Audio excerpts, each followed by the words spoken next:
మెదక్ జిల్లా న్యాయ సేవా అధికార సంస్థ ఆదేశాల మేరకు అంతర్జాతీయ ఆదివాసీల దినోత్సవం పురస్కరించుకుని ఆదివాసీల పరిరక్షణ చట్టాలను విద్యార్థులకు అవగాహన కల్పించుటకు mandal legal service committee Narsapur ఆధ్వర్యంలో గిరిజన గురుకుల కళాశాలలో న్యాయ అవగాహన సదస్సును ఏర్పాటు చేశారు। ఈ కార్యక్రమానికి ముఖ్య అతిథిగా Narsapur junior civil judge Hemalatha హాజరై మాట్లాడుతూ అంతర్జాతీయ ఆదివాసీల దినోత్సవం పురస్కరించుకుని విద్యార్థులు గిరిజన చట్టాలపైన అవగాహన కలిగి ఉండాలన్నారు।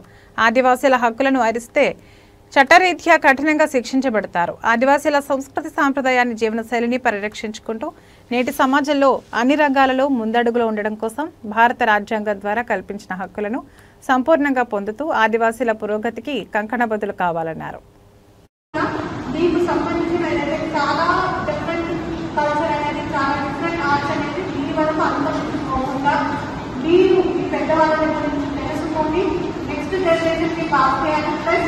మీలో కూడా వాటిలో అత్యున్నత నైపుణ్యంతో సాధించి ఆ కళని ముందుకు తీసుకెళ్లాల్సిన బాధ్యత మీ మీద ఉంటుంది। మిగతా కంపెనీస్లో కన్నా మీలో స్పెషల్ టాలెంట్ అనేది ఉంటుంది।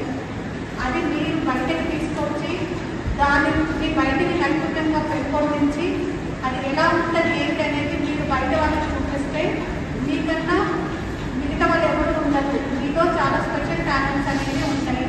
అవి మీరు బయటకు తీసుకురావాల్సిన బాధ్యత మీ మీద మరియు మీ ఫ్యామిలీ మీద ఉంటుంది। ఎందుకంటే సార్ వీళ్ళకు ఉన్న డిఫరెంట్ యూనిక్ ఫీచర్స్ వేరే వాళ్ళకి ఉండకపోవచ్చు। 99% వీళ్ళకు ఉన్న డిఫరెంట్ ఫీచర్స్ వేరే వాళ్ళకి ఉంటాయి। అలాంటివి మీరు గుర్తించి ఎవరైనా మీకు స్పెషల్గా ఏమైనా చేస్తున్నారంటే, ఎందుకంటే ఒక్కొక్క కమ్యూనిటీలో ఒక్కొక్క రకంగా ఉంటుంది। ఆ కమ్యూనిటీకి సంబంధించింది వాళ్ళకే తెలుస్తుంది, ఇంకా వేరే కమ్యూనిటీకి తెలియకపోవచ్చు। ఇప్పుడు ఒకరు ఉన్నారు, ఈ ఆర్ట్ అనేది వాళ్ళు